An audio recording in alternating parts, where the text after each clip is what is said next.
Hindi mo ba gustong pagkain? Masarap magluto si Aling Bebe. Sayang kung hindi mo man lang titikman ang luto niya. Hindi makapaniwalang napatitig si Chloe sa mukha ni Aoki. Ganadong-ganado ito sa pagkain na parang walang kakaibang nangyari kung kausapin siya nito.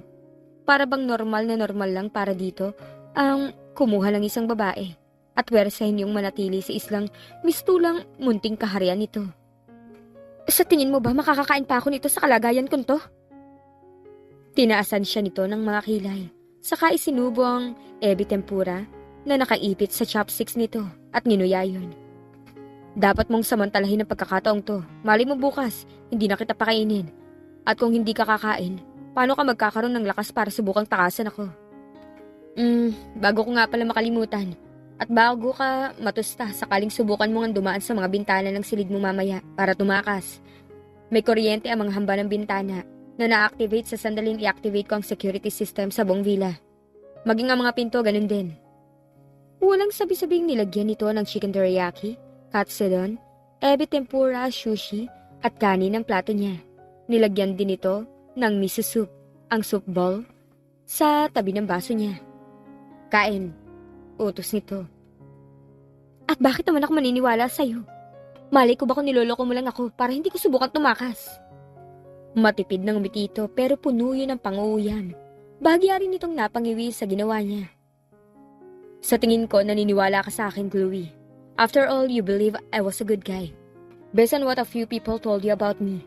Kung hindi mo ginawa yon, malamang wala ka rin dito ngayon. Hindi siya nakasagot dahil tama naman ito. Kasalanan din niya kung bakit naroon siya sa sitwasyong yun. Sa inis, maring tinusok uli niya ang isang piraso ng ebi tempura gamit ang chopstick na hawak niya sa kanang kamay niya.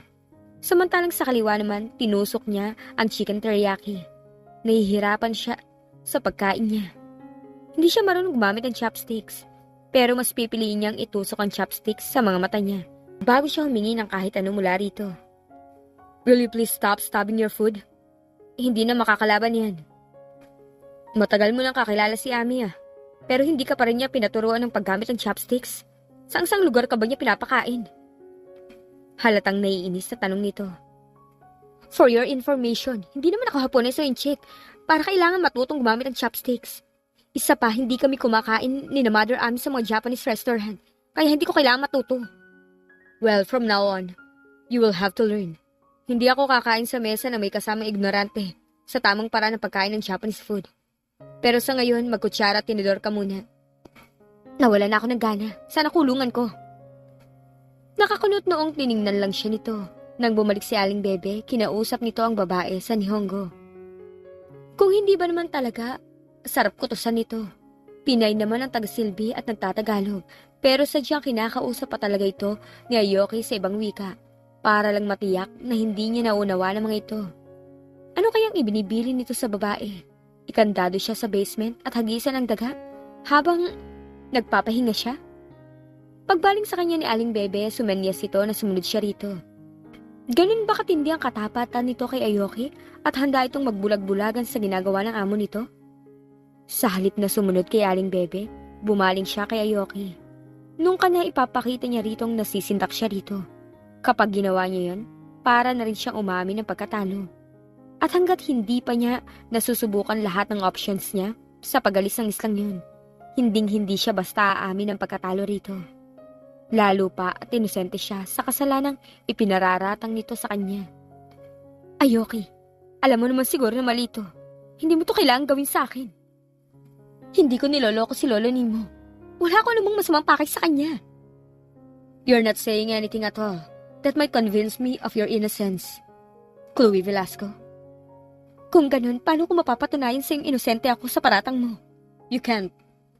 At anong plano mong gawin sa akin habang nandito ako? Ikulong ako sa basement? Pakainin ng isang beses isang linggo? Pahirapan? Sa tingin mo makakatulong yun para layon ko si Lolo Nimo? Hindi mo ba naisip na parang magantihan ka? Lalo ako makikipaglapit sa kanya. Oras na makalis ako rito. Kung ganon, inaamin mo na ngayon ang binabalak mo kay Lolo Nimo. Don't worry. By the time you leave this island and see Lolo Nimo again, sinisiguro ko sa'yo na siya na mismo lalayo sa'yo. At kahit anong habol pa ang gawin mo sa kanya, oras na malaman niya ang pananatili mo rito sa isla ko, Hindi ka rin niya papansinin pang muli. Bakit? Anong gagawin mo sa akin? Pahirapan ka. Hanggang sa magmakaawa ka. Natapusin na lang kita. Pwede kong buhusan ng anumang likod yung maganda mong mukha. Make you serve me like a slave. O kaya naman pwedeng alipin sa kama. The possibilities are endless. Bukas malalaman mo rin kung anong eksakto ang napagdesisyonan ko. Nababaliw ka na! My dear Chloe, hindi ba yung nabanggit ni Lolo Nimo sa'yo? Matagal na akong baliw. Bakit sa tingin mo tatapusin ko ang buhay ng sarili kong ama when I was only 10? Hindi makapaniwalang napatitig siya rito, ni hindi niya makuhang suminghap sa lahab sa kabiglaan. Narinig din niya ang malakas sa pagsinghap ni Aling Bebe mula sa likuran niya. Subalit nang tinnan niya ang matandang babae, hindi pagkagulat ang nakita niya sa mukha nito kundi pagtutol. Malinaw na matagal na nitong alam ang tungkol sa sinabi ni Aoki at hindi ito sumasang-ayon sa pag-ako ni Aoki sa kasalanang binanggit ng binata. Nakasunod si Chloe kay Aling Bebe sa pagbagta sa mahabang pasilyo sa ikalawang palapag ng villa. Bubuka pa lang ang bibig niya, may sagot na agad ang matandang babae na parang nabasa na nito ang nasa isip niya. Ang hiling na namumutawi pa lang sa mga labi niya. Hindi kita tutulungan makatakas dito. Hindi ko lulukohin si Sir Aoki. Pero maliho tong ginagawa niya. Dinukot niya ako, Aling Bebe. Labag sa kalooban ko manatili rito. Pakiusap, tulungan niyo naman ako. Aling Bebe, maawa na ho kayo. Hindi tama ang ginagawang to ng amo niyo. Gusto niyo bang makulong din kapag inihabla ko siya ng pagdukot sa akin? Sa halip na matakot, tila pinagtawanan pa siya nito. Hindi bumuka ang bibig nito, ngunit malinaw sa ekspresyon ng mga mata nito ang pagtatawa sa kanya.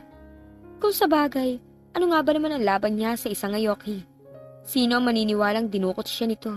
Gayong 100 beses itong mas mayaman at may impluwensya kaysa sa kanya. With his looks, his money, his background and his character. Who would believe her if she told him na dinukot siya and made her choose between being his slave or just his plain slave? Baka nga higit pa sa milyon ang mga babae magnanais na makipagpalit ng pwesto sa kanya. Yung pangalawang pinto sa kaliwa ang kwarto mo. Naroon ang mga gamit mo. Aling Bebe, pakiusap. Magandang gabi. Iniwan na siya nito pagkasabi nun. Frustrated na napasabunot siya sa kanyang buho. Ano bang gagawin niya? Nang makita niya ang French door sa dulo ng pasilyong tinatahak niya, patakbong tinungo niya yon. Akmang bubuksan na niya yon nang matigilan siya. Hindi siya naniniwalang may kuryente nga ang mga bintana at pinto sa villa. Malamang na pananakot lang yun ni Aoki. Pero mas mabuti na rin yung nakasisiguro. Tumakbo siya pabalik sa pinto ng silid na itinuro ni Aling Bebe sa kanya. Sa silid daw na gagamitin niya. Kukuha siya ng makakapal na damit upang ipambalot sa mga kamay at katawan niya. Pagbukas niya ng pinto ng silid, kagyat na nanlaki ang mga mata niya. Hindi niya gustong ma-impress dahil labag sa kalooban niyang manatili roon. Pero sadyang mahirap pigilin yun sa nakikita niyang karangyaan at kagandahan ng silid. Malayo yun sa inaasahan niyang paglalakakan sa kanya ni Aoki. The room had a most beautiful 4-poster bed. Lilak ang kulay ng bedspread at mga unan. The gossamer curtains surrounding the bed was in pale lilac. Maging ang footstool sa paanan ng kama, ganong kulay din. May leather-covered center table sa isang panig na pinalilibutan ng sofa, armchair at ottoman. At sa harap nun, isang higanteng flat-screen TV na animo parte lang ng dingding. May window seat sa semi-circular windows sa kanang bahagi ng kama. One of the display cabinets held a collection of brightly colored perfume bottles, while the other one had miniature dollhouse inside. Meron ding bookcase na puno ng mga libro, mostly mga romance at mysteries. Sari-saring glass figures naman ang nasa ibabaw ng console table. Na nang titigan niya ng mabuti, natuklasan niyang mga hugis ng iba't ibang pose ng isang ballerina. Fairytale-inspired paintings naman ang nakasabit sa mga dingding. Makapal din ang carpet sa sahig.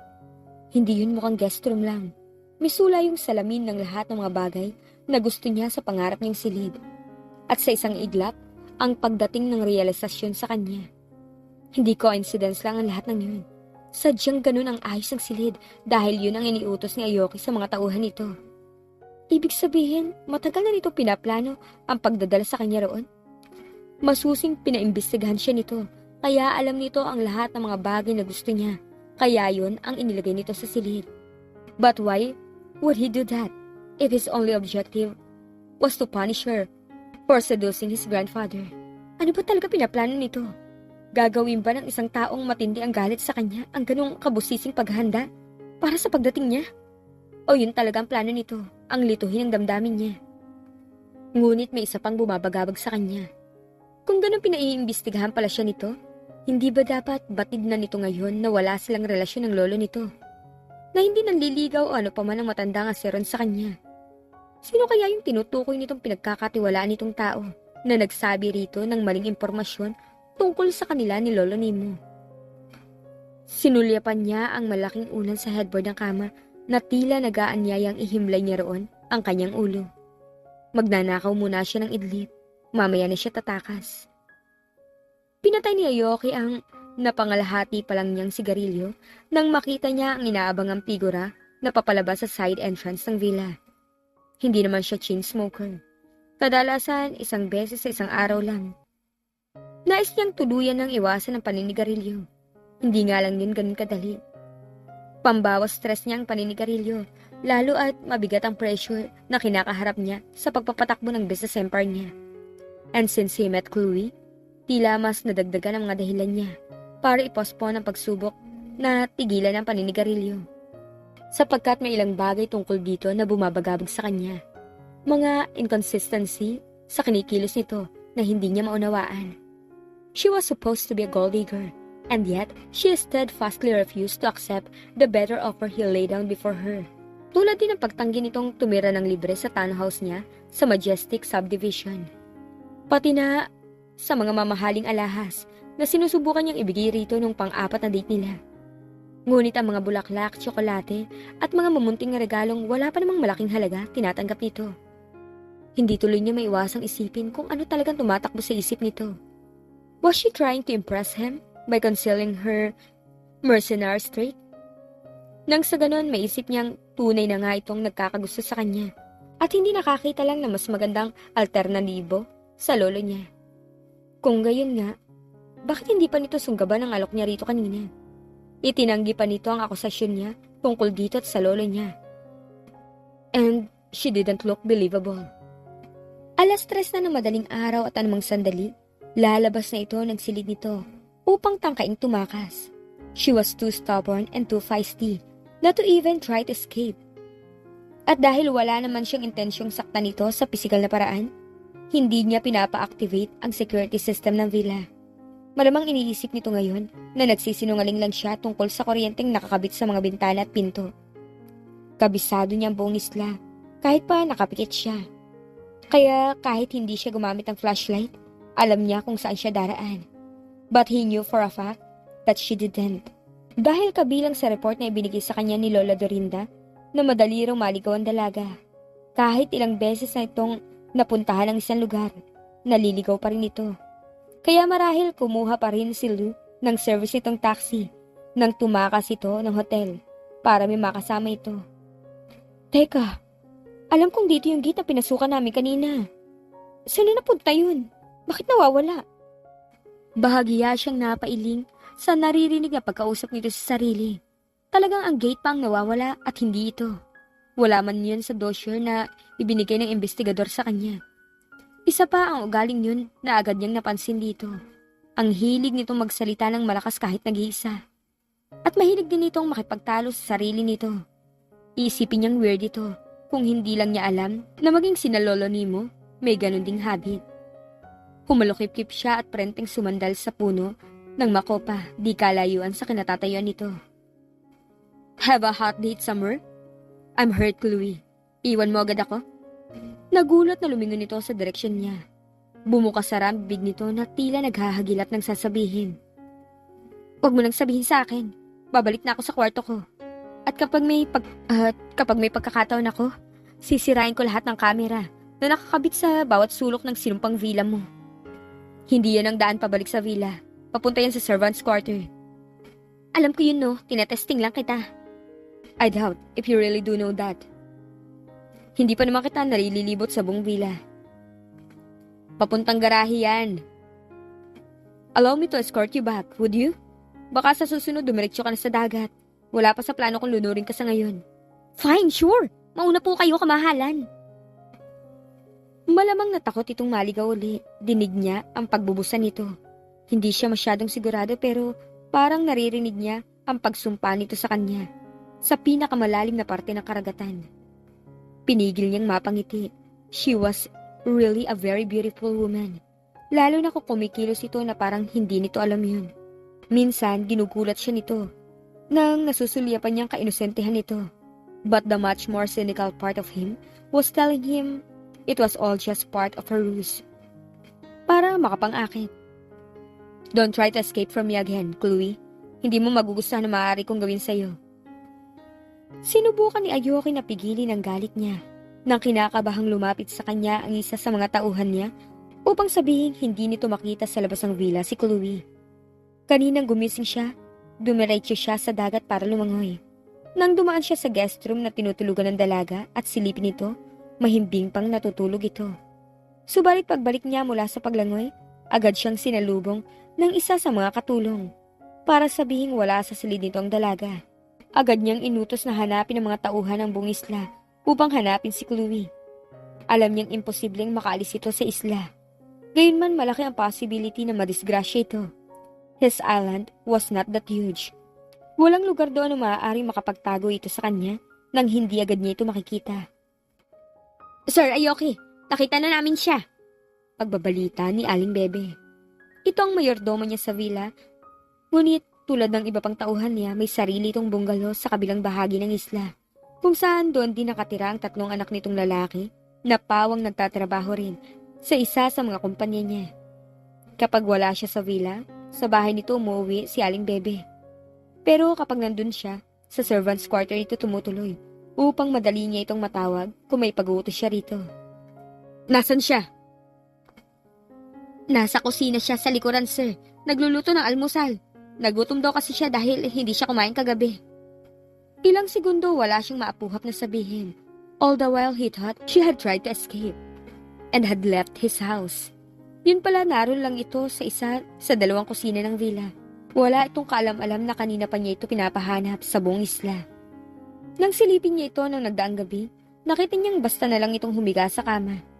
Ni hindi nito nakuhang magbihis. At nang muli niyang silipin ito roon, bandang 3:00 ng madaling araw, nang matapos niya ang mga trabahong dinala niya, namata niya ang ilang kislap na mga luha sa pisngi nito. Napatiimbagang siya nang nakita yun. Wala itong karapatan na lumuha. Ito ang nagpasimula ng lahat ng iyon.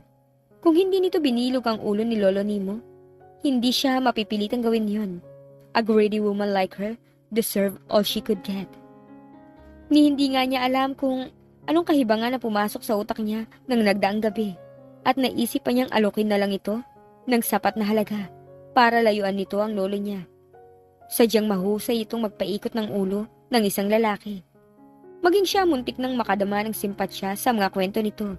Kaya naman ipinarating pa rin niya rito kung gaano kalit ang tingin niya sa tulad nitong nanloloko ng mga matatanda, kapalit ng luho. Malalaki ang hakbang na tinungo niya ang pangalawang kusina na nasa bandang likuran ng bahay. Pagdating niya sa malaki at modernong kitchen at nakita si Chloe, kagyat na natigilan siya. Nakasuot ng apron at may bahid pa ng harina ang kaliwang pisngi nito, habang abala sa paghahalo ng pancake mixture sa isa sa mga bowl. Subalit ang higit na nakapagpagulat sa kanya, ang kalmadong ekspresyon nito nang sulyapan siya. What are you doing? Nagluluto, hindi ba halata? I thought you would be begging me to let you go by now. O kaya naman magbabanta ka. Nagugutumin ng sarili para pakawalan kita. Hindi ko inaasahang madaratnan kitang nagluluto ng almusal dito sa kusina ko, na para bang idea mo ang pagbisita dito sa isla. Bakit? Kapag ba nagwala ako o nagtangkang gutumin ng sarili ko, hanggang mawala ako, pakakawala mo ba ako? Kapag ba sinabi kong lalayuan ko na si Lola Nimo pagbalik ko sa Maynila, palalayain mo na ako. No, I will not let you go until I decide that it's time to let you go. Hanggat hindi ako nakukumbinsing seryoso ka sa paglayo mo kay Lolo Nimo, mananatili ka rito sa pader ko. You're a good liar. Kahit pa sabihin mong lalayo mo si Lolo Nimo, kapag pinalaya kita, Ano ang kasiguraduhan kong gagawin mo ngayon? Kitams? Di mas mabuting enjoyin ko na lang ang pananatili ko rito. Total, yun naman talaga ang plano ko, ang magbakasyon. Mas ayos pa ngayon dahil libre ang pananatili ko rito. Yes, taking off your clothes for your adoring public is probably very tiring work. Too bad, I did not bring you here to offer you an all-expense paid vacation. Yeah, whatever. Itinaas pa nito ang isang kamay sa kanya na tila sinasabing, talk to the hand, at exaggerated na pinaikot ang mga mata. So threatening you with the loss of your freedom doesn't work on you. Kung gayon, paano naman kaya kung sabihin kong habang nandito ka sa teritoryo ko, lahat ng iuutos kong gawin mo, gagawin mo. Na kapag sinabi kong tumalon ka mula sa tuktok ng parola, ang tanging itatanong mo lang ay kung una ang paa o ulo. Or else, pumakbang siya palapit dito. Marahan niyang hinaplos ang pisngi nito. Or else, itatali kita sa kama ko. And I promise you, you will not enjoy a minute of it. After I'm done with you, I will give you to my man. Hindi ganun karami ang mga babae rito sa isla. Ang ilang nandito, pawang mga bata pa o kaya'y matatanda na. At alam mo naman siguro kung anong mangyayari sa isang babaeng napapaligiran ng mga lalaking matagal nang hindi nakakakita ng babae. Papawi sa uhaw nila, di ba? Finally, he really should take up acting. He could probably give lessons to Dylan on how to appear the perfect villain. Muli ay marahang hinaplos niya ang mga pisngi ni Chloe gamit ang daliri niya. Nakikita niyang epektibo yon base sa panginginig nito sa bawat masuyong paghaplos sa mga daliri niya. Tiyak na iniisip nitong anumang sandali, bigla na lang niya itong sasaktan. Your decision, Chloe? Ano? Dadalhin ba kita sa kama ko at pagkatapos sa mga tauhan ko? Or do you play the sweet and submissive little slave? Ang sama mo! Alam ko. Anong gusto mong gawin ko? Scared, sweetheart? Hindi Bakit naman ako matatakot sa'yo? Pumalatak siya. He gently shook a finger at her. Ayoko ng sinungaling. That is my first order. Do not lie to me ever. At kung magsinungaling ako, anong gagawin mo? Puputulin mo ang humahabang ilong ko? No, I will do this. He took her by the shoulders and pulled her closer to him. Then his lips swooped down to claim her parted lips. Oo, ikakama niya ito. Isa yung pangyayaring pinakaaabangan niyang maganap. Pero mangyayari lamang yun kung saan, kung kailan, at kung paano niya gusto. At hindi dahil epekto yun ang paghamon nito sa kanya. Casual na binitawan niya ito. Umaktong hindi apektado sa marubdob na halik na yun. Subalit ito hindi agad na itago ang reaksyon. At maya-maya pa walang salitang tinalikuran at iniwan na niya ito roon. Ano nga kaya ang totoong plano ni Aoki kay Chloe? Baka mamaya mahulog ang loob nito sa kanya.